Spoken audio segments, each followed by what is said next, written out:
understand the mystery.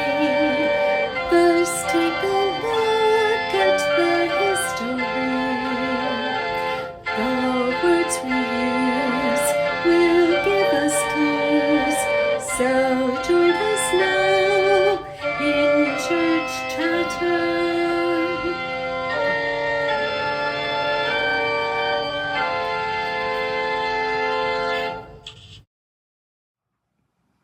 Hello, everybody. Welcome to the Church Chatter podcast, where we unpack a different church word or phrase each week. I'm Sam. I study church language, Christian linguistics. And I'm Dillon. I'm an ELCA Lutheran pastor, and I study a little bit of everything. It's episode 42, and this episode is all about the word martyr, which we have been bringing up a lot. Also, I want to recognize that sometimes Dillon's face, if you're watching the video, is a little blurry because I have the front camera and Dillon has the back camera, and sometimes the lighting is weird. But it focuses sometimes. Yeah. So we're aware that it happens, but we started out real low techie, and we're getting a little higher techie. So maybe someday we'll figure that out, but a little bit at a time.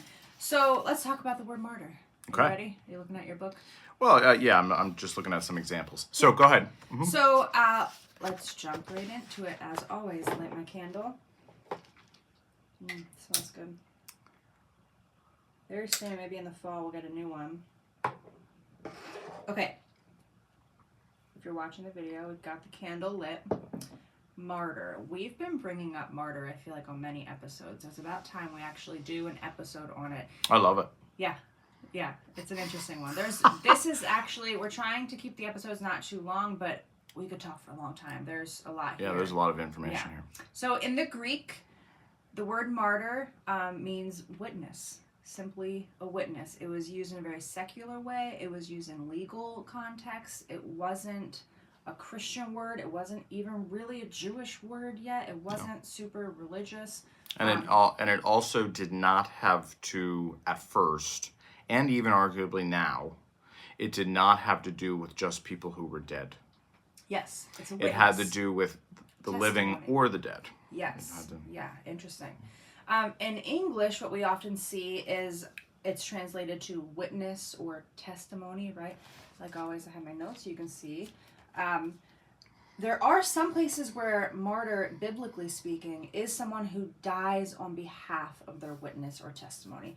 We see it in Acts, but we also see it in Revelation, right? So in Revelation chapter 1, verse 5, we see Jesus being portrayed as somebody who dies on behalf of the faith or the witness or the testimony. In Revelation chapter 2, verse 13, we see Antipas. In Revelation chapter 6, verse 9, we see the souls of those who were slaughtered as being called a martyr or a witness or a testimony in some way, but a witness is a big one, right? So it's just like a witness to something.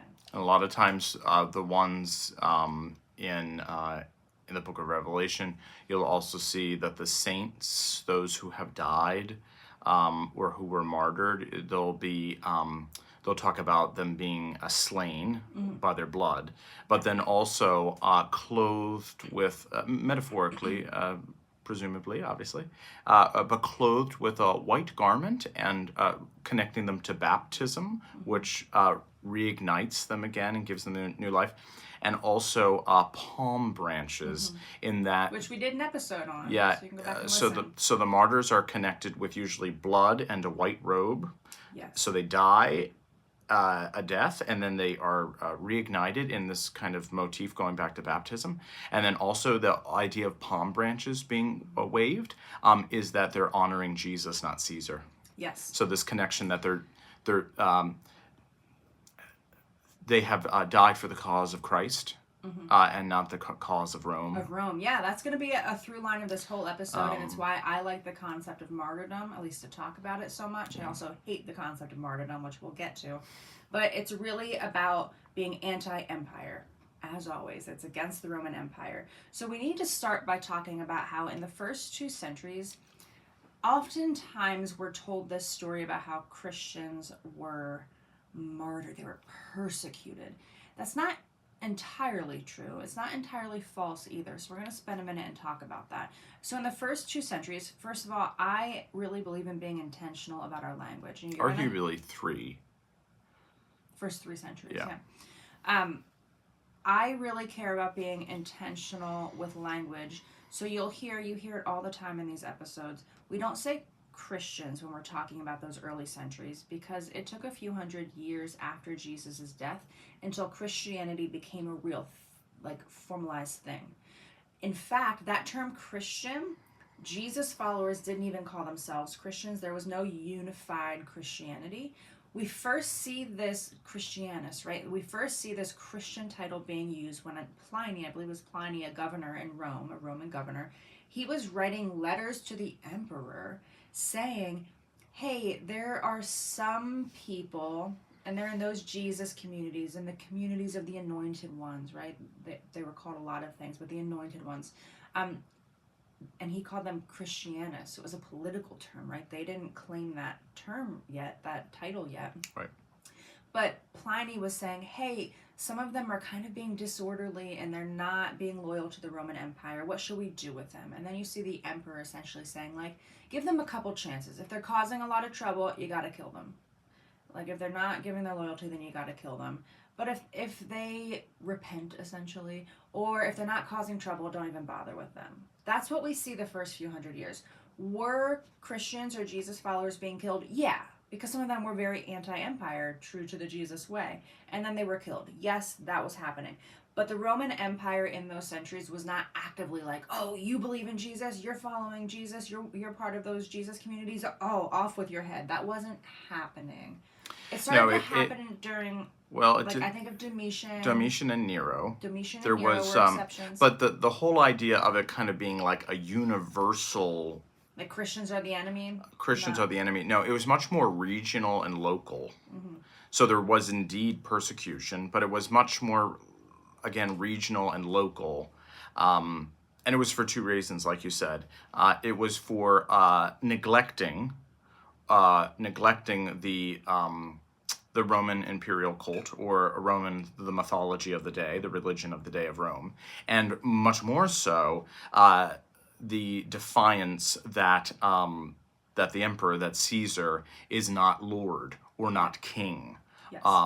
And that Jesus is this. And so that is what regionally and locally got them in a lot of trouble. That's where you started to see somewhat more, again, regionally and locally, people being killed in these small communities that then left people kind of in a state of grief. The Roman Empire was not in a habit of controlling worship or religion. No, actually they were fairly tolerant. One thing they did do is they said, you can have your temple, you can have your religion, but you need to make sacrifices on my behalf for your gods. Like, I don't know if this is really what they were thinking, but it reads, whenever I read about this stuff, it reads like, I don't know what God is real, but I'm an emperor and I want to be favorable to all of them. So whoever you worship, make sure that I'm on the good side. So you've got to make sacrifices on my behalf. But they weren't fairly kind to people who did not accept the Caesar. Emperor as a god. As a god. Yes. That's what got people in trouble. Yeah, that's the big thing. Yeah. Yeah. But Christians or Jesus followers came along and they essentially said, no, because again, this monotheism was very Jewish. It was very Christian. So when Jesus followers came and said, no, I worship one, and the emperor isn't part of that, that really pissed the empire off. Emperors didn't like that. So that's whenever we see this martyr thing. But remember that Jesus was, I'm not going to call him the first martyr because he wasn't. Many, because Christianity has Jewish roots, and there's many in that tradition who were martyred first, right? Like the innocents on December 28th. Yeah, I was going to name some of them. So is that... Well, I just want to say really quickly, what does this have to do with Christianity? Christianity, the concept of martyrdom is baked into us. It's like, oh, I'm a martyr. We're self-sacrificing, right? This idea of self-sacrifice is baked into the Christian identity. And I get it and I hate it. And we're going to talk about that. But I want to say that, hold on, I gotta look at my notes because I'm losing... Jesus was a martyr, right? So you've got these Jesus communities gathering around the Jesus story. What did Jesus do? He had a cause. In many ways, it was a political cause. He was against the Roman Empire. It was also a religious cause. He was against the elites in the temple who were in cahoots with the Roman Empire. He had a cause. You could call his cause, many scholars do call his cause the kingdom of God, almost like Black Lives Matter or the Me Too movement, right? His movement was called the kingdom of God. Like that, right? And I love that. So he was a martyr. So you've got this faith starting to take form on his back, like on his experience, and he was a martyr. So people started to become, even though they weren't being martyred by the millions, they were very, the word I like is preoccupied. They were very preoccupied with martyr stories. It was a way to, instead of being a victim at the hands of oppressors, they were the hero. And so was the Jewish tradition. We're not going to get into that as much because we're talking about We'll talk about it for a minute. Christian martyrs. Yeah, but the Jewish tradition also had a long-standing that the prophets were seen as a type of martyr, because a lot of times the prophets would be killed. Also in the Maccabean age, during Jewish history, moving into Second Temple Judaism, you start to see in the Maccabean age there is this uplifting of the lowercase h heroes during the Maccabean age, who also are seen as these types of martyrs for the great cause, for the great faith of the Jewish religion. So you see that. I want to show a book by Thomas Cahill called Heroes and Heretics, but I don't have it. I gave it to somebody probably. Yeah. Anyway, Heroes and Heretics by Thomas Cahill is a good one if you're interested in martyr stuff. Yeah. There's also a great quote from Judith Perkins. She's a professor of classics at St. Joe's University in Boston, and she writes this, which is rather interesting. She says, to be a Christian in the early church was to suffer. And so understanding the classic and ancient periods of the time, Judith Perkins states, to be a Christian was to suffer.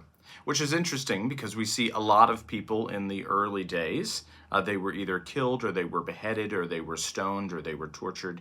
People like St. Ignatius of Antioch, which was in the 1st and 2nd century. And then you get Clement of Rome, writes in the 1st century about the death of Peter and Paul, St. Peter and Paul.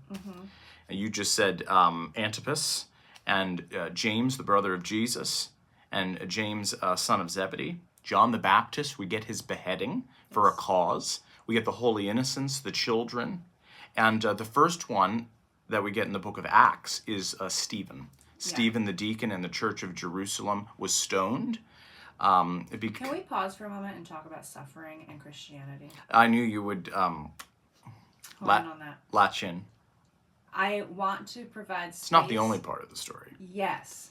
So people suffer, and there's even something true about spirituality in general, that somehow suffering is tied to transformation, and I believe that's what we're all here to do, is just endlessly leave our chrysalis in our cocoon so we can transform.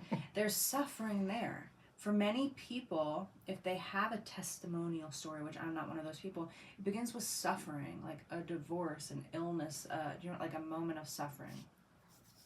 You want to push back? No, I think you do have a story to tell. I think it's not a pinpoint. I think it's a different story. I mean, I think the interesting point about the martyrs, the Christian martyrs, is this: that it isn't one story. You didn't come to be a martyr because of one story. It was the whole witness of your life.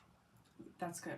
So I think of, like, when we celebrate at our church, in the Lutheran Church, even the commemoration days, the feasts of the martyrs, the feast of the saints.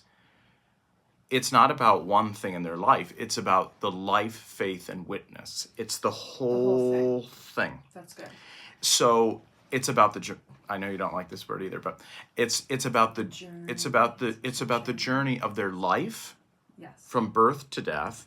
It's the story of their witness of what they had to share, and it's also the story of their faith, to which they incorporated the teachings of Jesus. So it's all of those things. That's good, and that's really affirming. I want to make this point very clear. I hate, our children aren't allowed to say that word, but our children are here, so I can say it. I hate people, not the people. I hate when people are attached to their suffering. I can't stand it. Oh, I'm all well. for. I live very publicly. I'm a very open book. I'm okay with talking about anything, and I love talking about the ooey gooey messy stuff inside of us. I like complain, fine. When people get stuck in it and it's almost their personality, and that's a me issue, and I know that some people do have real suffering, and they're allowed to talk about it, just as I have real suffering, and I'm allowed to talk about it. Yeah. But sometimes the Christian identity, because of where it started with such suffering and oppression, sometimes, and there's still suffering and oppression throughout, like globally speaking, right?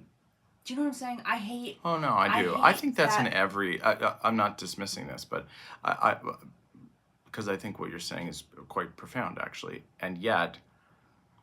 I want to put a bow on it really quick. I hate, because some people might be like, what is she saying? What I'm saying is the Christian identity is sometimes so wrapped up in suffering that we forget there's joy too. There's Right. Jesus spent a lot of time eating with friends, eating with loved ones, and like enjoying them, right? And maybe that's not talked about because that's not like a good story to preserve. But like there's joy and there's friendship. And Oh, there's absolutely. love and there's And all it's- these other yeah. things. And we forget that. Where it's Oh, like, of course. Like, where's the joy? Where's the happiness? Like, Yeah. it's only.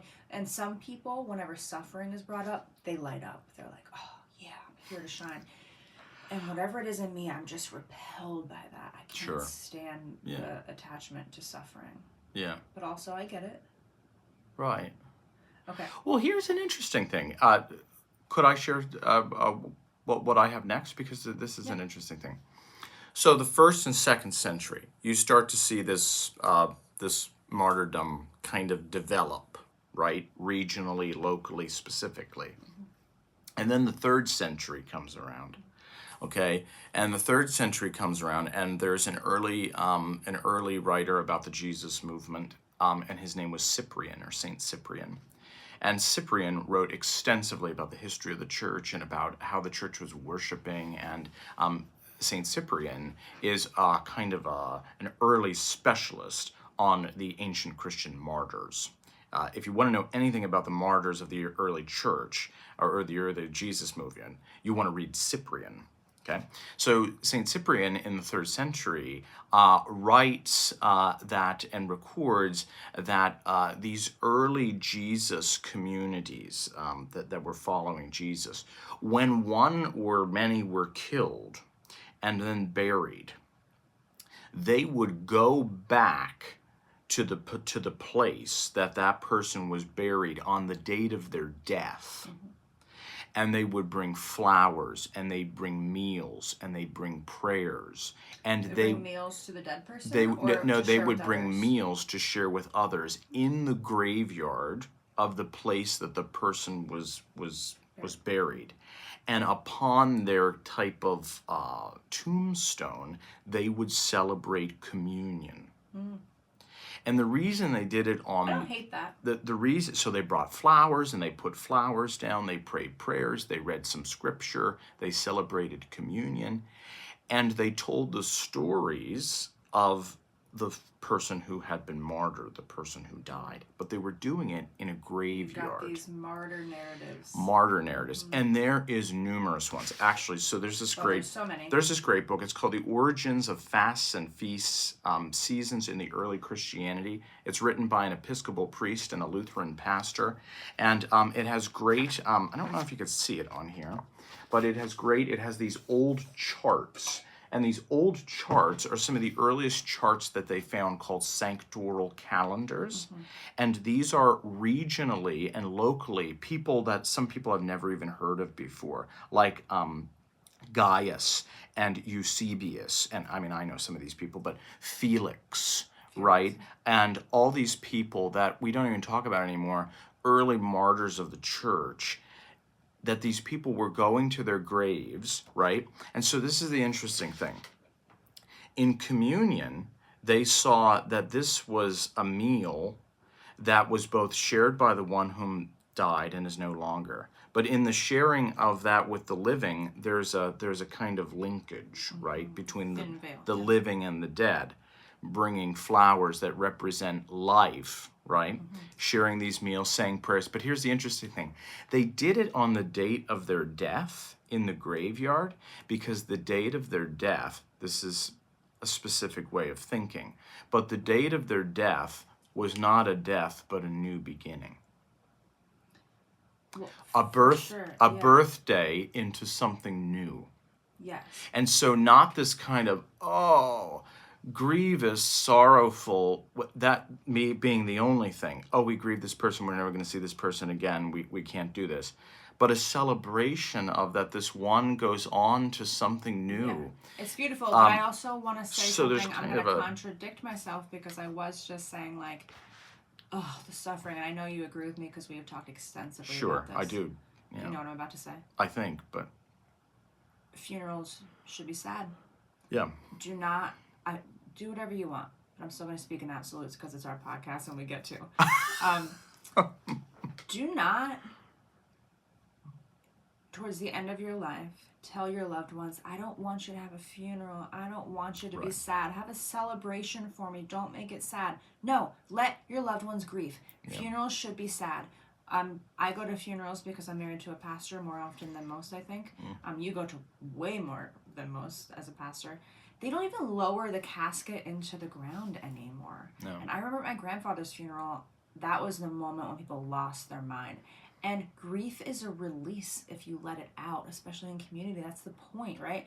So I really love the, like, yeah, it's a time to celebrate, but also there's a time to grieve and to be sad when someone dies. Yeah, so what I'm trying to say is actually a beauty of the story of the martyrs, specifically told by Cyprian, is that there's this beautiful parallel coming together of memory and remembrance, grief and sorrow.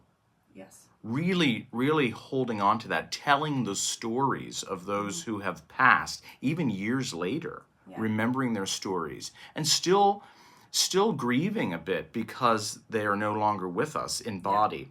But also, parallel to that, having this hope that they have gone on to something new, and that in some mystical way, they're reunited with God and those who have gone in the past. Yeah. That's a beautiful two things put together, both grief and sorrow, but also joy and hope. Yeah. Well, and the older I get, the more I really love, like, the idea of somebody going to a graveyard and having communion where a dead body is with their loved ones, and like leaving a space for that person who has passed away to enter into the communion. I love that because, especially as a mother, you realize, oh, the mothering that I'm doing right now for my children is actually going to outlive me tenfold. What I do now is going to influence them as adults, which if they become parents is going to influence how they parent. So you feel very connected to the past and those that came before you, and you realize, oh, I have this trait and I can pinpoint, like at this point, you know, whenever you're in your 30s and 40s, I can pinpoint the thing that happened, and I know enough about my parents' childhood to know, oh, it's connected to how they were parented. And you suddenly see I'm connected to 7 generations on both directions. So what I'm saying is, the older I get, the more I appreciate the transcendent ancestral stuff of, like, oh, it's not just my lifetime. Also, well, hold on, and real quick, if we could talk about this too in connection with the martyrs, or just in connection to anyone who dies, which is interesting. Very often when I go to do funerals anymore, specifically the part at the graveside, whether it's just a graveside or it's the committal service that follows the regular service at the funeral home or the church, I often will be proclaiming the words from the funeral service.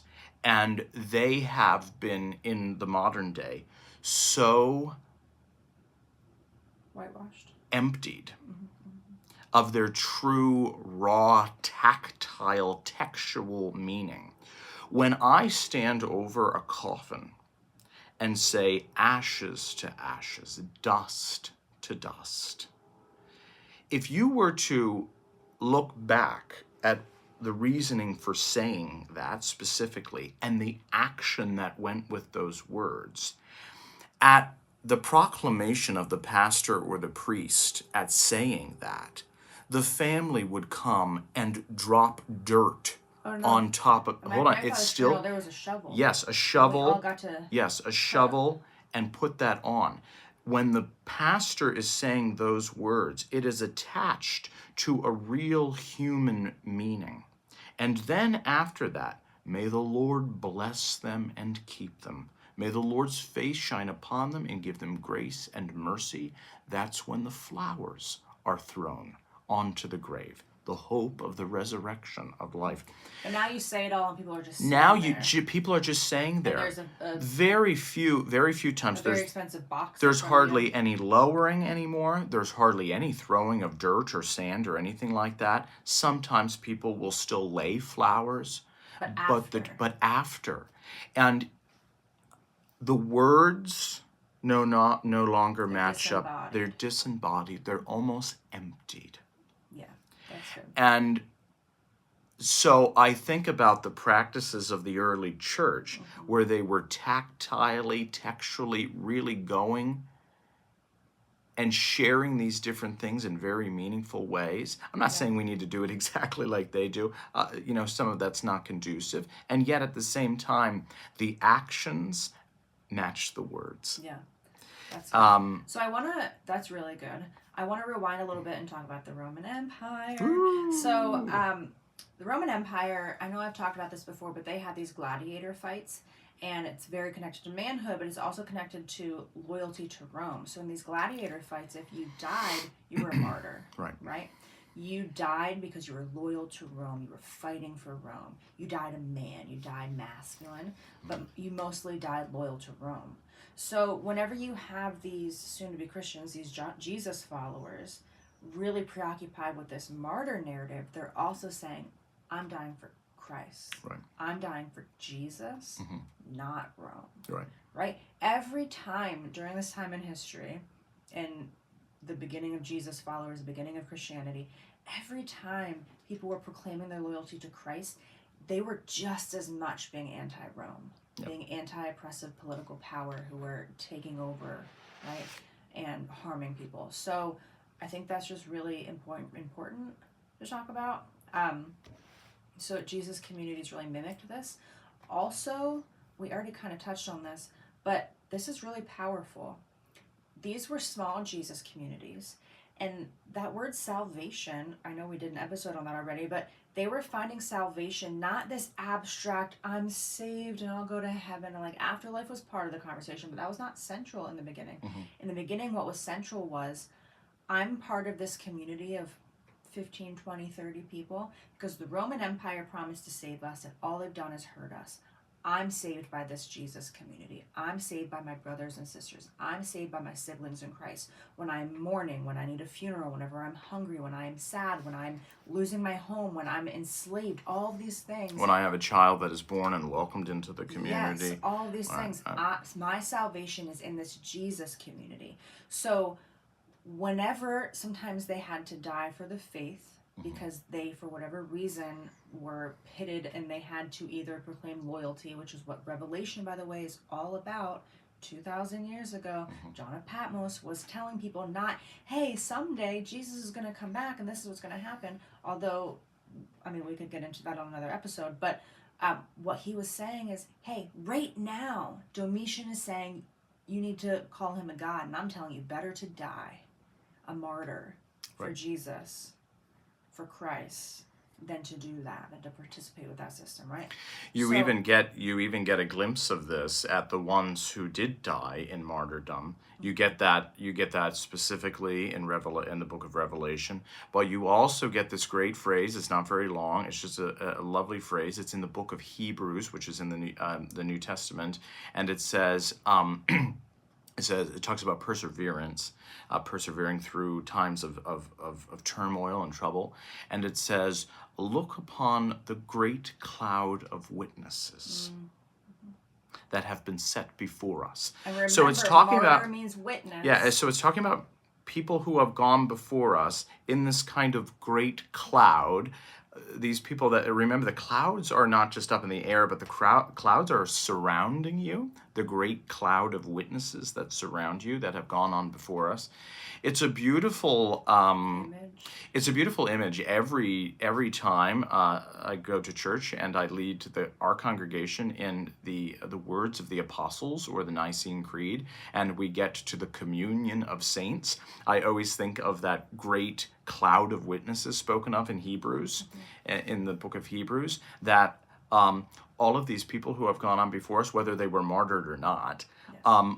are surrounding us in a way in which we can hardly imagine, and yet it's there, and the presence is real, and Yeah. that's a powerful connection between the past, present, and future. Yeah. So in the Roman Empire with the gladiator fights and all these things, and Jesus died, and then sometimes people had to choose death over, right? And that word choose is important here because a huge part of martyrdom is dying willingly. Yeah. Not just murdered surprisingly, like with the sword in the back, but like willingly being like, fine. So there's it's about a victim becoming the hero. It's about control over the story. It's about like, fine, you're gonna kill me, I'm gonna go willingly, which is exactly what Jesus did, right? He could have fought. He could have gotten his many followers at the time to come fight for him. He didn't. He said, fine, go ahead and hang me. I'm not even going to fight it. That's martyrdom, right? It's not just dying for the cause. It's willingly dying for the cause. So there's this story of Perpetua and Felicity. Perpetua was a 22-year-old woman. Felicity was her slave. And they essentially, long story short, they refused to deny the faith. They were early Jesus followers. They refused to deny the faith. And while she was in prison, she had these diaries. So we know that, we know a lot of things. For example, her father begged her, like, just renounce it. Like, come on, like, they're going to kill you.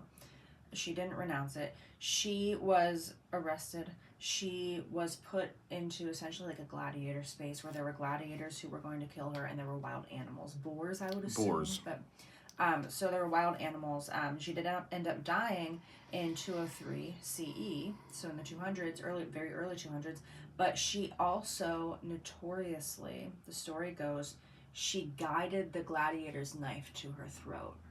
She knew she was going to die, so instead of fighting or cowering in the gladiator ring with animals and a gladiator like actively trying to kill her, she was like, fine, have me. Like she went there bravely. And that's what a martyr narrative is. That's what a martyr story is. It's like, fine, I will die because I know that at least I didn't become part of a toxic system that harms people. At least I'm part of something that at least I'm part of I'm going to die a part of the Jesus community that helps and loves and serves versus everything else. Now, she was a slave owner. That gets more complicated, but... Well, she was a slave owner because Perpetua was a woman of means. And we know that that people of means in the early, not all, but some of the early Jesus ones were the ones who often hosted their homes. Yes. And their farms for people to on the margins to come and stay and be Yes. safe. And I'm not making an excuse for that. For enslavement, But that was an unfortunate practice of the day. Well, the story of And Perpetua is really powerful too, because it's also a story in very early on, Yes. very early on, about a woman Yes. having agency. I really love the story because throughout history, we're like, oh, well, women, they're just meek and they can't make choices. And here's a woman knowing, she's writing in her diary in prison, she's writing things down, she knows she's going to die, and she's not like, no, please. Even her father, I mean, imagine her father came to her and was like, please, just renounce it. They're going to kill you. And she said, no, I will not do that. Knowing that she's not going to just die. She's going to be slaughtered. There's going to be wild animals tortured before she died. And she went in willingly, just like Jesus did. Right? The story of Perpetua and Felicity's martyrdom in the early church, what really resonated with people, it actually gave them hope that, especially the women in the communities, that if Perpetua and Felicity could withstand this and get through it, even though they went to their death, that the community would have hope. Yes. You also see with Perpetua and Felicity two great women, female martyrs. You also see in 156 CE, you see the martyrdom of Polycarp.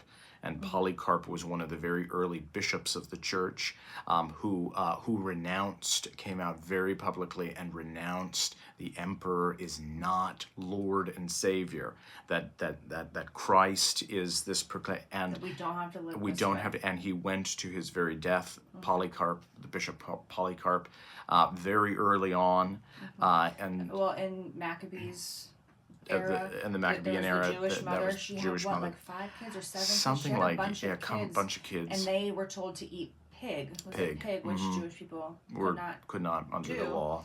And she told her children, "Don't do it. Better to die." Yeah. So you have this now in our current culture. We could interpret that in a lot of ways. But she told her children, and then she also died. So you just have all the way down. You have these martyr stories. I have one last thing I want to talk about, but you have. So I just have one thing to kind of conclude what I have shared. Rather interestingly, that there started to develop in the so we had the 1st, 2nd, and early 3rd century, all these stories that Samantha and I have shared with you, and then in the late 3rd century, early 4th century, you start to see in the manuscripts and in church history records, you start to see something called All Martyrs' Day. And All Martyrs' Day started in the eastern part of the church and then eventually moved to the west. But All Martyrs' Day was celebrated in the spring, either in between Easter and Pentecost or immediately after Pentecost. And it was a day to celebrate all the people who were martyred in the church. There had been many now, and you couldn't keep an exact calendar of specific regional and local people. So it was a day for the church communities, plural, to come together and to celebrate those who have been martyred. It was done in the spring because it was in connection to Jesus' death, but then also the resurrection that comes with the new birth of spring, in hopes that these people would spring forward into something new. It was called All Martyrs' Day. And that was in the early 3rd, the late 3rd, early 4th century. But then by the early 8th and 9th century, you start to see a change, especially in the western part of the church. And that is where we get All Saints' Day. And so in the 8th and 9th century, it was moved from All Martyrs' Day to All Saints' Day, and it was moved from the spring into the autumn in connection with everything dying, and that happened there. It also was extended not just to martyrs now. It was anyone who died. It was any baptized person who died. It was, yes, the martyrs, but it was also your grandmother and, the local, person, So it's interesting that we kind of have had an evolution.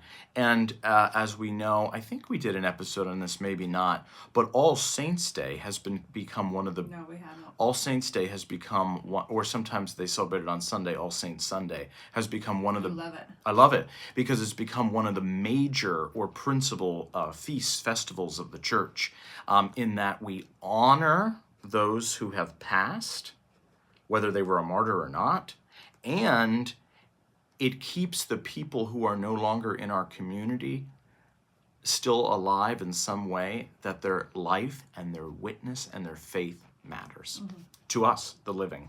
Yeah. And so that kind of wraps up that part. That all of this from the very beginning, at least if you go to a church that still does these things, the remnants of all of this is held in All Saints, All Souls Day. Yeah. Yeah. So I kind of hinted at this, but I want to end by talking about my beef with martyrdom. So first, let's talk about persecution and how Christians in the United States are not being persecuted. Here's the thing. Persecution is whenever people with power are actively harming, torturing, killing, right? Right. That's not happening. What is happening, which is all right, and this kind of talks about, this is related to, freedom of speech, right? So freedom of speech, I teach this in my communication classes. Freedom of speech is about the government, not, what's the word I'm looking for? Oh, it's summer break, so my brain's not working. The government is not censoring you, but your fellow citizens can have whatever reaction they would like, with very few exceptions to what you're saying. So if you are behaving in a way, or if you have a religion that people in your life, like your family or your friends or even your coworkers, don't like, they're allowed to say, I don't like that, I think that's a problem, I don't like you because of it. In our country, right? They're allowed to do that. Well, the government is not allowed to limit your expression of religion or lack thereof. And that is very specific, because in the U.S. Constitution, it states there's 2 clauses. There's the free exercise clause, and there's the establishment clause, meaning that the government will not establish an official religion, and the free exercise means that they will not tell you who or what or how to worship, and or to do it at all. Maybe you don't have a current faith persuasion. They're not going to tell you. It's your free exercise to either do it or not do it. Yes. And the government can't establish an actual a specific faith. Yes. And the reason I bring that up is because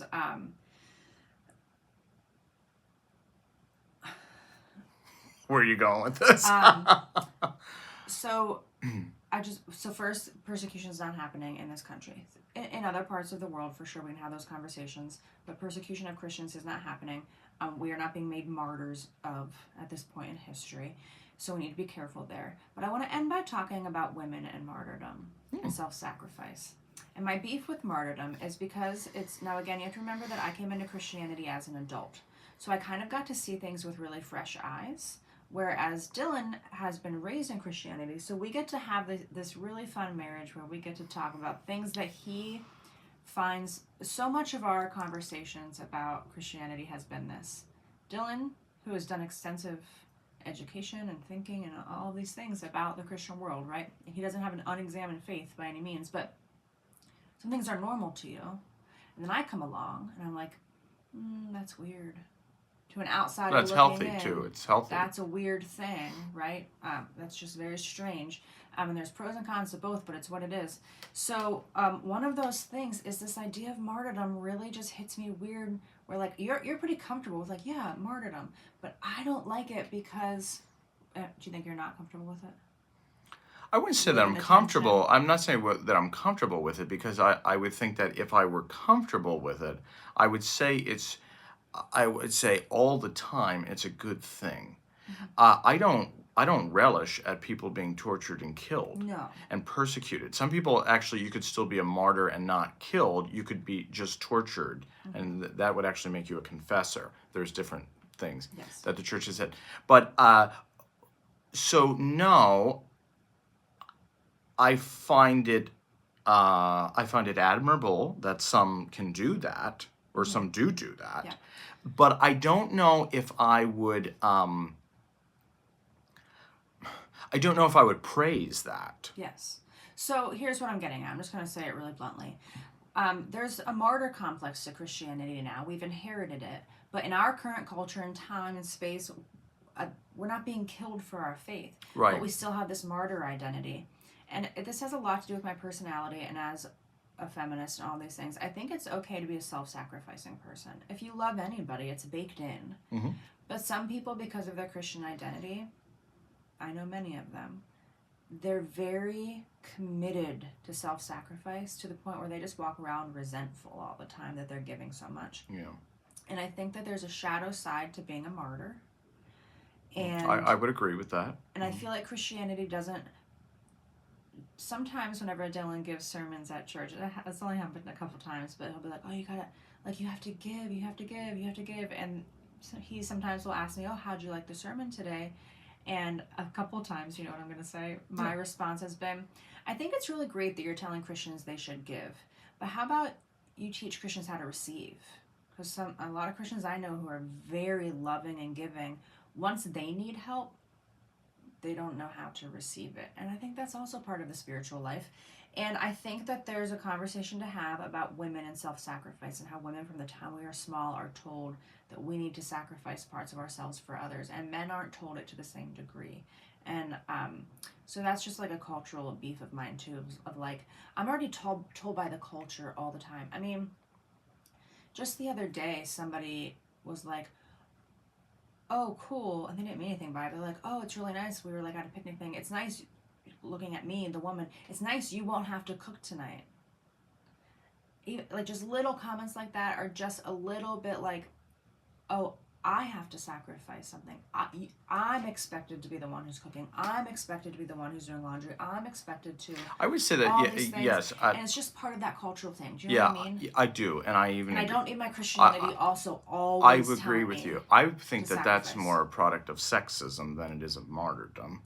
But well, so my whole point is the whole culture, the whole sexist culture, which Christianity is a part of. Sure. And so is Buddhism. Sure, and so, yes. But when the whole culture is like self-sacrifice, and then you walk into a church and they're like self-sacrifice sure. all the time, like, how about we talk about how there's a time to sacrifice, and there's right. also Here's a time to receive help, and there's a time to be joyful, and there's a time for all these other things. No, I think you're I'm really muddying the No. waters, I think this is good. I think this is good. This is the issue that I come across.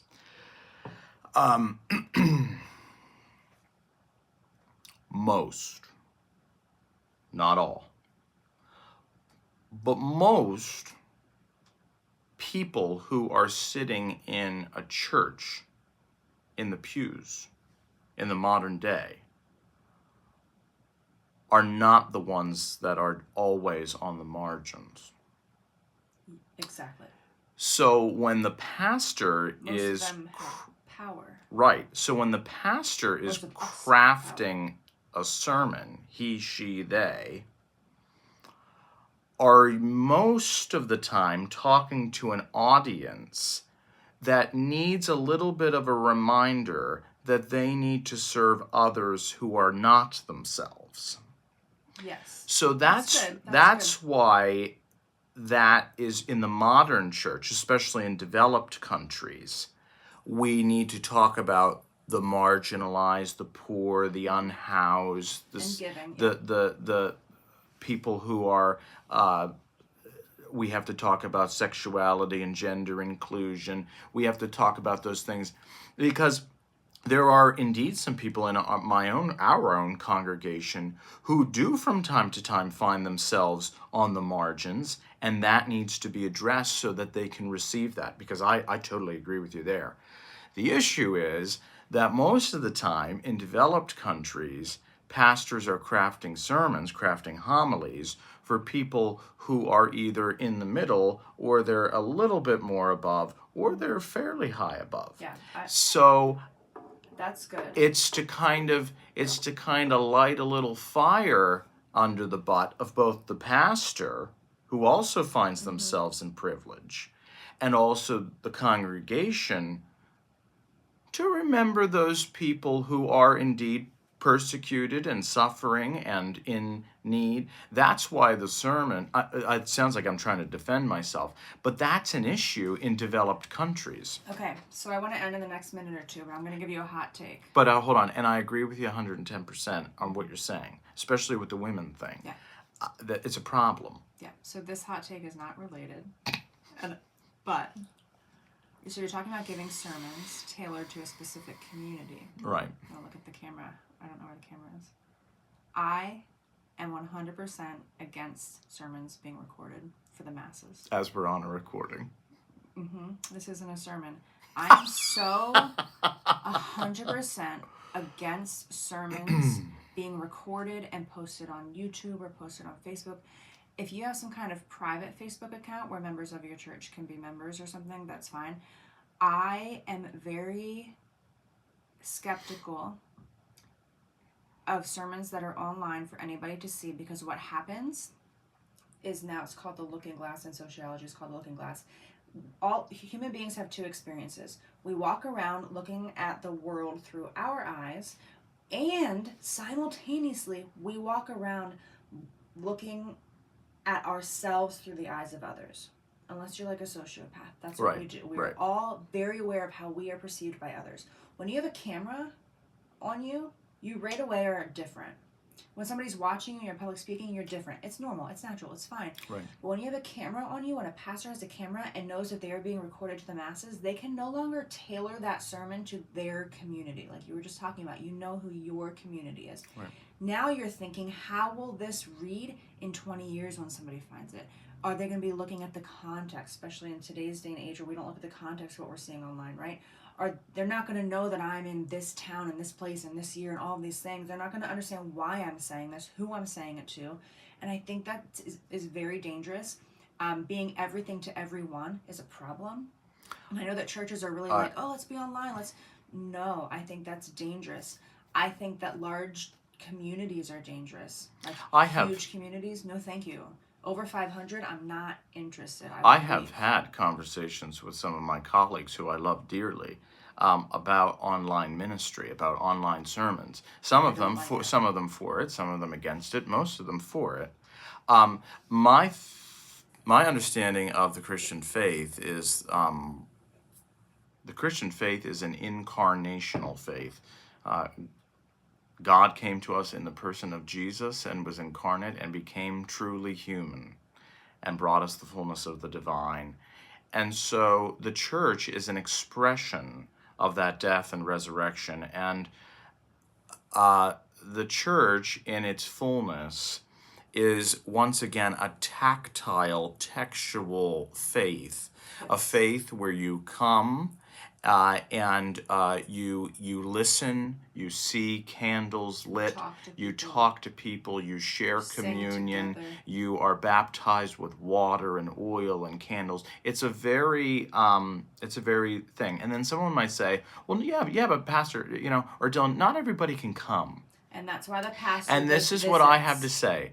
That is why it's the pastor's responsibility, or a group in the church of a visitation community, to go out just like the early church did and to share the story of the martyrs and all the stories from the scriptures with the people, to give them to communion, to pray with them, to anoint them with oil, to do all these things and to go out to them. That's why I do homebound visitations and hospital visitations, and I call people and let them hear my voice on the phone.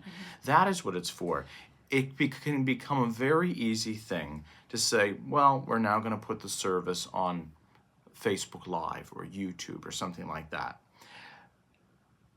I don't think it's terribly bad. I don't think that's what the church should be for. The church should be, I agree. Just like what we're talking about. We're talking about the real lives of the martyrs, but also, of people. Can we get biblical about it? Sure. Paul, he didn't write one letter and send it to every church. He wrote individual letter to letters. Corinth. He wrote separate letters to Ephesus. John of Patmos, who had 7 churches under his leadership, he didn't write one letter and distribute it. He wrote specifically to Ephesus, specifically to Philadelphia, specifically. He wrote separate things, because whenever you are a leader of a community, it's like a college president in my world. They can't lead every college the same. They have to look at theirs. Whenever they go to a meeting or a presentation or whatever, they are talking to their community. That shouldn't be broadcasted to the whole world. It's not relevant to the whole world. They won't get it. It's also maybe relevant now, but not next month. I would also... It's a moment in time to be experienced. I would also say that probably 60%, maybe 70% of my sermons are carefully crafted for the community to which I serve. There's something going on in the community that needs to be addressed. There's something in connection to the very community I serve, or the greater community, our town, that needs to be brought into the sermon. And so I'm not creating a sermon for somebody sitting on their lazy boy chair in Montana. I'm creating a sermon for the congregation that I serve, and for the greater community that I serve in the town that I live. Which also is very interesting, because if we go back to the martyrs and their experience of persecution in the very early days of the faith, specifically talked about in this book and in many other Some good people are listening, so say the title. and in many other good books as well. It's called The Origins of Feasts, Fasts, and Seasons in Early Christianity. It's written by an Episcopal priest and a Lutheran pastor. It's an excellent book. There's many other good books about this type of stuff, but this is a really good one, and it's easy to read and understand. And the interesting thing about that is earlier on in this episode, I shared that, and I even have it here. I shared that in this book, for those of you who can view it and see it, there are little charts. There are little charts in this book that show the different types of local and regional communities that celebrated these certain feast days of the martyrs. Some of them were only in their own community and other ones didn't. Why? Because it was specific to their own community. Yeah. And so what we can learn, I think, from the martyrs is that the life, faith, and witness of these people is real. Yeah. It's tangible. Yes, and let's end it's on not this. Abstract. A woman that we used to work with, I won't name her, but she's great. She said something about theater one time to me. She said, theater is one of the only places where you show up, you don't have your phone out. Most of the time you're not allowed to take pictures, so your phone is away. You don't want to have the light of your phone on because it's going to disturb everything.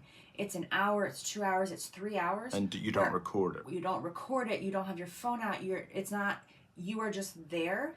And whatever happens on that stage, because sometimes in theater things mess up, people have to improv, you are seeing something that is going to occur one time and one time only. Even if they're doing another show tomorrow, it's going to be slightly different, right?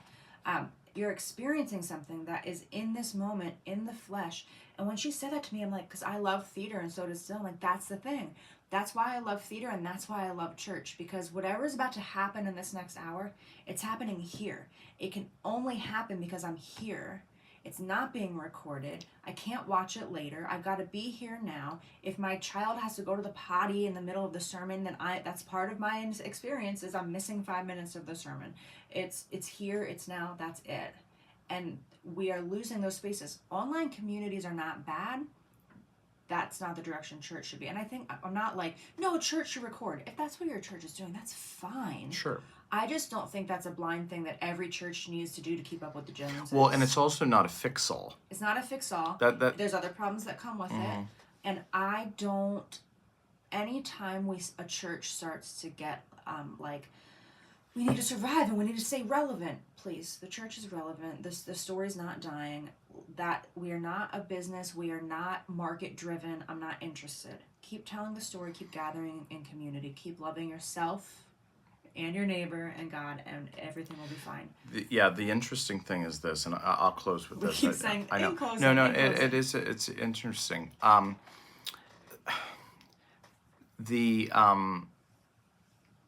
I'm losing it. Something about Martyr, something No, it's about yes. There's some great data out there, and I'm not a huge data guy. Sometimes it can be helpful, statistics data. It can be helpful, but there's a lot of data out there that show that with online worship services, people will get so connected to online worship services by watching them that they'll never go to an in-person worship service. Number one. So we know people like that. Oh, I know people like that, in our own community. And so are they being fed? It turns church into a sermon, and church is more than that. Partially, but in terms of the community and the outreach and the connection and the collaboration, they're only getting half of what they would if they were fully attending in person, or if they can't, maybe they have a disability or something. A pastor they would have to their some, house or the pastor coming to their house, or having someone bring them. Here's the other thing, which is interesting too. You might live in a town where there is a couple of small churches, and they're not very dynamic, but they're churches and they're doing good work there, and but you don't like any of them. So you would rather listen to a taped sermon or a live sermon from some great, vibrant church in New York City or San Francisco. You're missing the point. You are You're missing the point. You are missing the point of Church is not entertainment. You are missing the point It's of community. the incarnational faith that Jesus has showed us, and the incarnational faith in which comes from the witness of the martyrs and the saints. And you think Jesus didn't get annoyed with people who betrayed him and people who were mean to him? Yeah, it's recorded. It's about real live interaction. About showing up. Whether you are going to the church proper building and community, or the church is coming to you in your home for a visit or a meal or something like that. Yeah. Wow. Anyway, martyrdom. Martyrdom. Martyrdom. Martyrdom. Stay curious. Stay curious.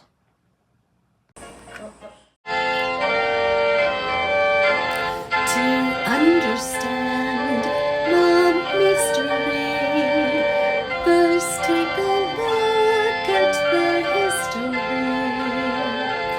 The words we use will give us clues, so join us now in Church Chatter.